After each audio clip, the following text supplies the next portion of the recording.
嗨，大家好，我是义甫。我们频道已经成立了2个多月了，到目前为止，我们的影片全部都是用手机做剪辑。我们决定要对我们自己好一点。今天我们要来开箱的是2020 M1 晶片的 MacBook Pro。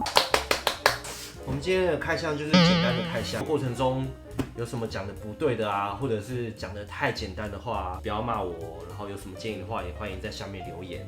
耶！一拉开它就滑出来了，有没有？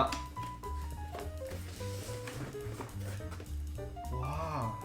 我们也可以看到这边有一个小小的角，所以你一撕开就可以了，就不需要再用美工刀把它划开了。那我要撕哦。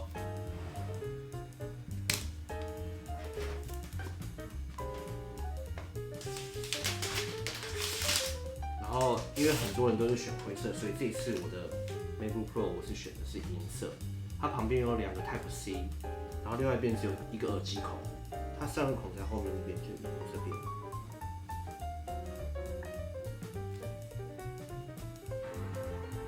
哇，它发出一个声音耶！然后现在就在跑开机了。这次我们选购的版本是512GB 的 MacBook Pro， 因为它本身内建其实是只有8GB 的记忆体，那我们有花6000块钱去升级它，变成16GB， 总共这样花下来，加上 Final Cut Pro， 其实应该要花61890元，不过我们只花了54790元。主要的原因是因为我在学校工作，所以我可以用教育家的方案去购买这台 MacBook Pro， 所以价钱是蛮不错的。我们不是有请朋友来家里，在我们的 Windows 笔电上面装了 Premiere 吗？然后那时候我们2个其实都操作不习惯，它的逻辑再加上它有太多的功能，我们操作没有那么的就手。而且它是全英文版的。对。然后我们的手机里面剪片软体 LumaFusion， 它的剪片逻辑其实是跟 Final Cut Pro 是比较接近的，所以那时候我们比较朝着的方向就是苹果电脑。那这次我们买的 M1 晶片的版本有什么不一样的地方吗？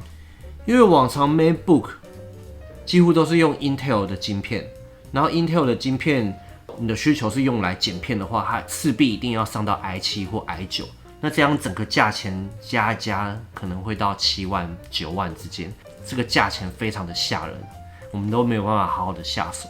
刚好2020下半年，苹果就有发表 M1 晶片，国外有很多 YouTuber 他有做开箱啦，发现 M1 晶片其实用来剪片，它的效能非常的好，然后发热也比较低，重点是它的价钱也低很多，所以我们就毅然决然的决定我们要买 M1 晶片的 MacBook Pro。为什么我们不买 Air？